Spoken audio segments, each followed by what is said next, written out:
शांति 12 दिसंबर 2022। बाबा के महावाक्य।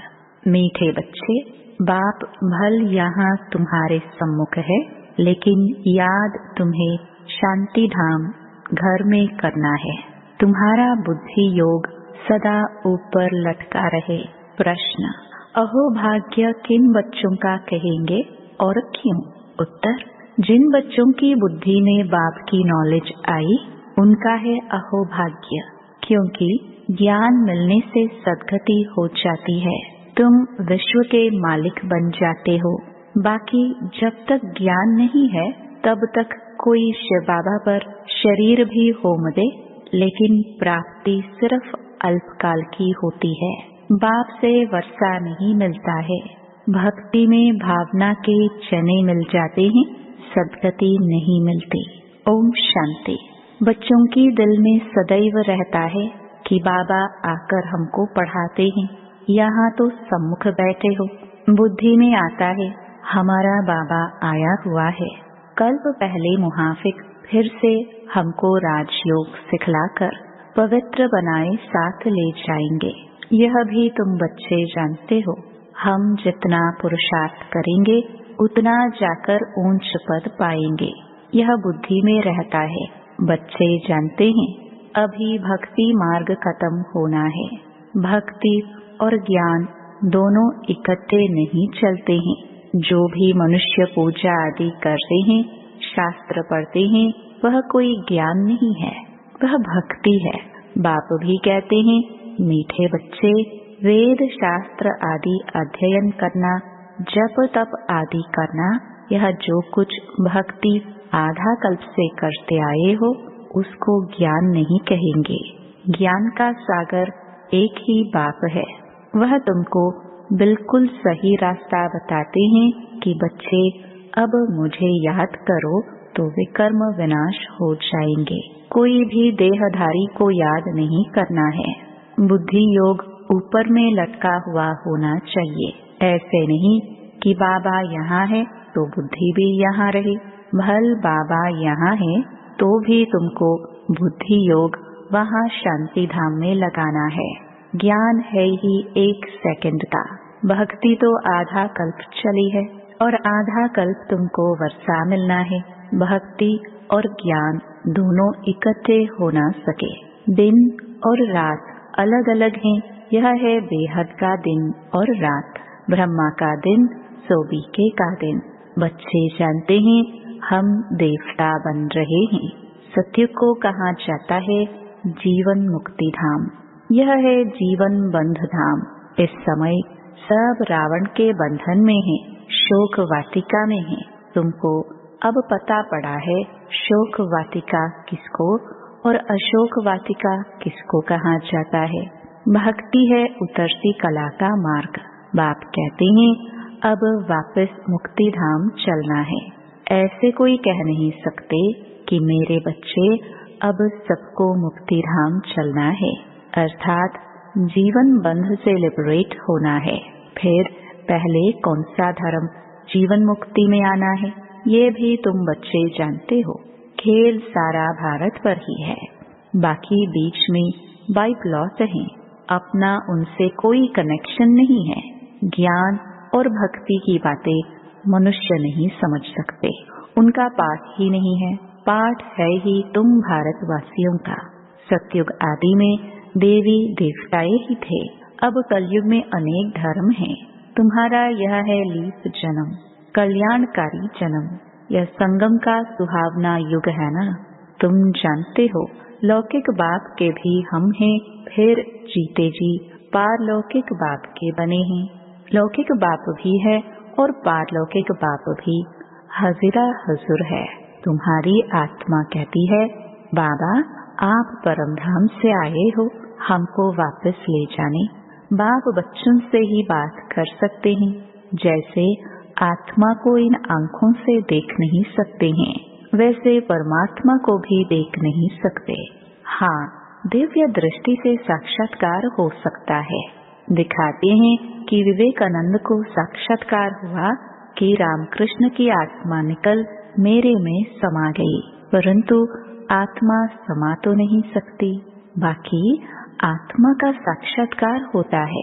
परमात्मा का भी यथार्थ रूप बिंदी है, परंतु गाया हुआ है वह हजारों सूर्यों से भी तेजोमय है।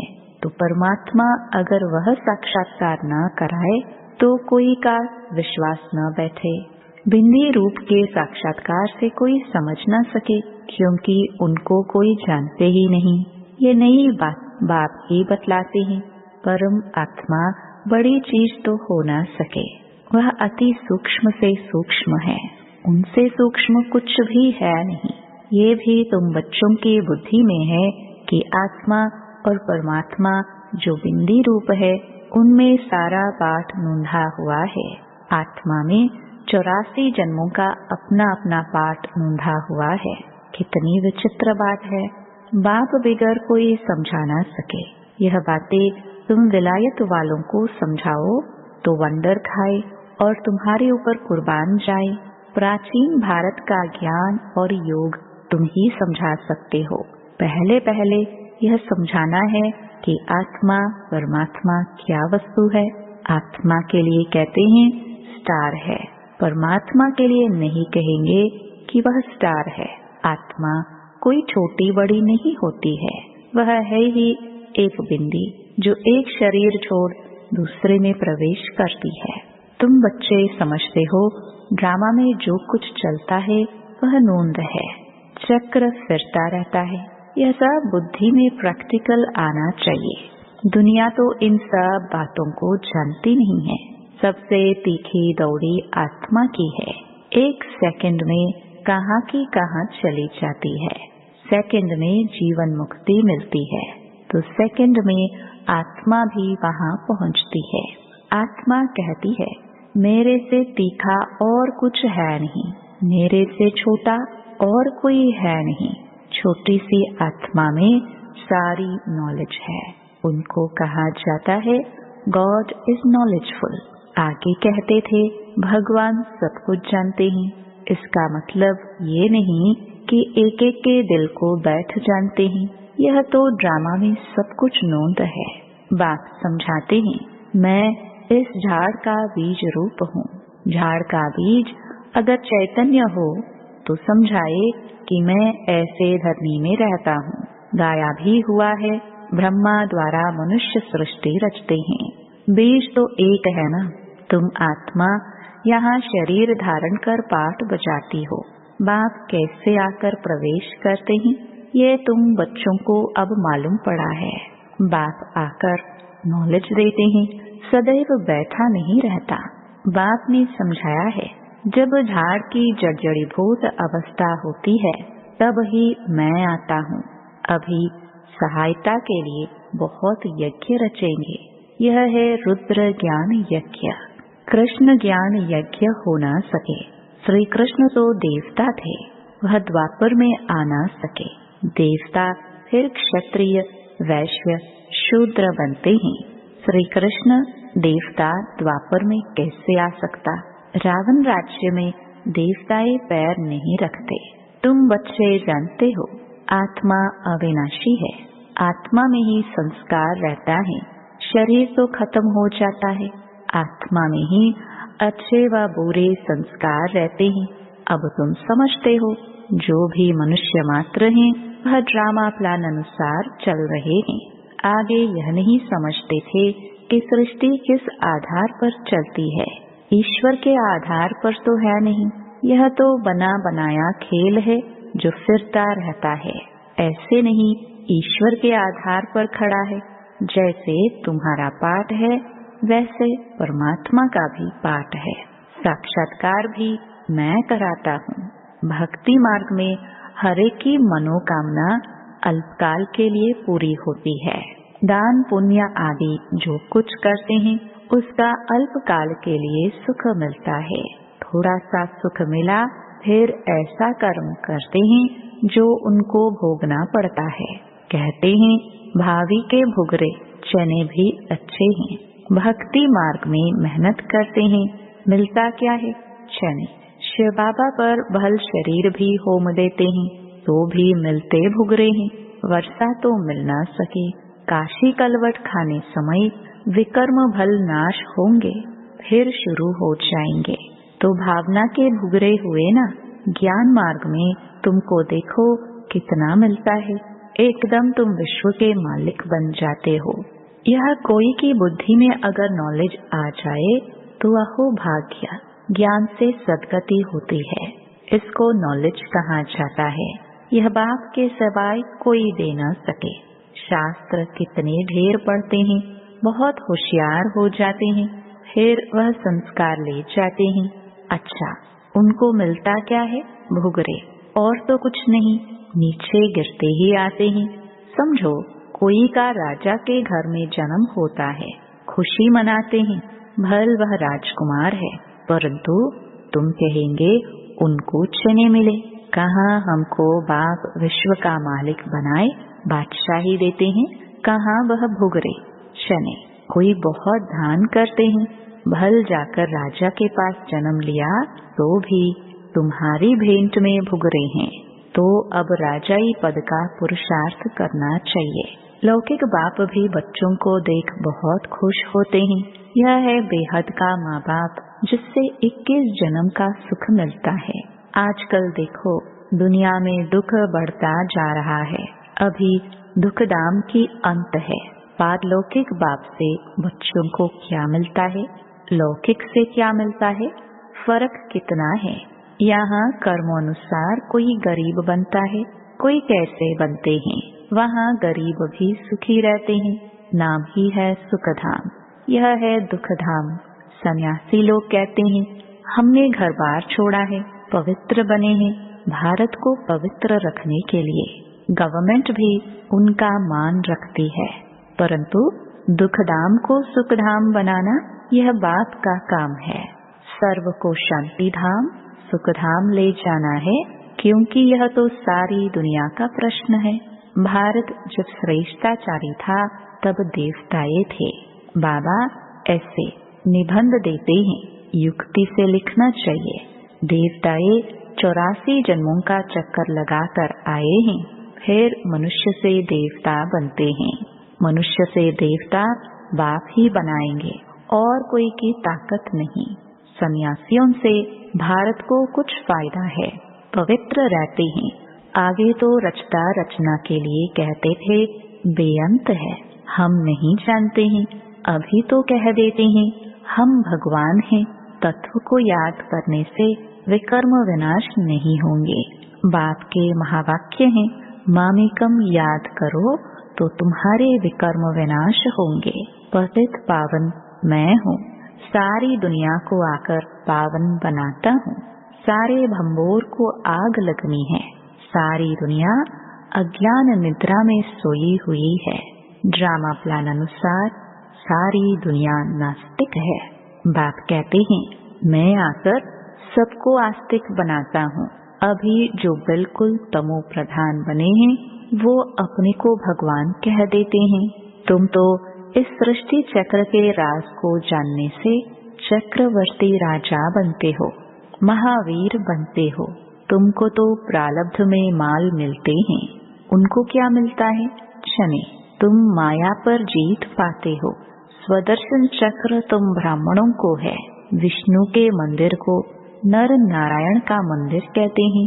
वास्तव में लक्ष्मी नारायण को तो 2-2 भुजाएं चाहिए, परंतु उनको भी 4 भुजाएं दे देते हैं। लक्ष्मी नारायण तो अलग ठहराना। अगर वह 4 भुजाओं वाले हैं तो उनकी संतान भी 4 भुजा वाली आती। ऐसे तो है नहीं। देखो बाप कितनी अच्छी रीति समझाते हैं। अब तुम समझदार मास्टर नॉलेजफुल बन गए हो। पतितों को पावन बनाना है, घर वालों को उठाना है, घर को भी मंदिर बनाना है। बच्चे कहते हैं बाबा फलाने की बुद्धि का ताला खोलो। अब मैं सिर्फ यह काम करने के लिए बैठा हूँ क्या? तुम तो ब्राह्मणिया हो, भो भो तुमको करनी है। ब्राह्मणों को सर्विस करनी है, पद भी तुमको पाना है। मैं निष्काम सेवाधारी हूँ और कोई निष्काम हो नहीं सकता। मैं तुमको स्वर्ग का मालिक बनाता हूँ, मैं नहीं बनता हूँ। मकान भी तुम बच्चों के लिए बनाए हैं, मैं तो पुरानी कुटिया में बैठा हूँ। मेरे लिए पुराना मकान, पुराना शरीर है। शिव बाबा पुराने तन में रहता है तो यह फिर कहाँ जाएगा? निष्काम सेवा एक बाप ही कर सकता है। तुम जानते हो, बाबा से हम विश्व के मालिक बने का वर्षा लेते हैं तो खुशी से झोली भरनी चाहिए। देखो ज्ञान कितना ऊंचा है। भक्ति में तो क्या क्या दान पुण्य, जप तप आदि करना पड़ता है। सदगति दाता तो एक बाप है। बाप ने आकर ज्ञान घृत डाला है। सत्युग में सबकी ज्योति जगी रहती है, परंतु वहाँ पर ज्ञान नहीं रहता है कि हम तमो प्रधान से सतो प्रधान बने हैं। वह है प्रारब्ध। नए से चक्र शुरू होता है। ये अनादि है। सूर्य निकलता है फिर आता है। यह धरती का फेरा है। ऐसे नहीं ईश्वर फेरता है। अच्छा, मीठे मीठे सिखिलदे बच्चों प्रति माता पिता बाप दादा का याद प्यार और गुड मॉर्निंग। रूहानी बाप की रूहानी बच्चों को नमस्ते। धारणा के लिए मुख्य सार। पहला, घर घर को मंदिर बनाना है। परिवार वालों की भी सेवा करनी है। ऊंचे ज्ञान का स्मरण कर खुशी से झोली भरनी है। दूसरा, किसी भी देहधारी को याद नहीं करना है। अपना बुद्धि योग ऊपर लटकाना है। सुहावने संगम युग पर जीते जी पारलौकिक बाप का बनना है। वरदान, यथार्थ सेवा द्वारा सेवा का प्रत्यक्ष फल खाने वाले मन बुद्धि से सदा तंदुरुस्त भव। यदि सेवा योग युक्त और यथार्थ है तो सेवा का फल खुशी, अतीन्द्रिय सुख, डबल लाइट की अनुभूति अथवा बाप के कोई न कोई गुणों की अनुभूति प्रत्यक्ष फल के रूप में जरूर होती है। और जो प्रत्यक्ष फल खाते हैं वह मन बुद्धि से सदा तंदुरुस्त रहते हैं। अगर कमजोर रहते हैं तो समझो ताजा प्रत्यक्ष फल नहीं खाते। प्रत्यक्ष फल सदा हेल्दी बनाता है। इसलिए आपका स्लोगन है एवर हेल्दी, एवर वेल्थी और एवर हैप्पी। स्लोगन, अपने हर कर्म द्वारा ब्रह्मा बाप के कर्म को प्रत्यक्ष करने वाले ही कर्म योगी हैं। ओम शांति।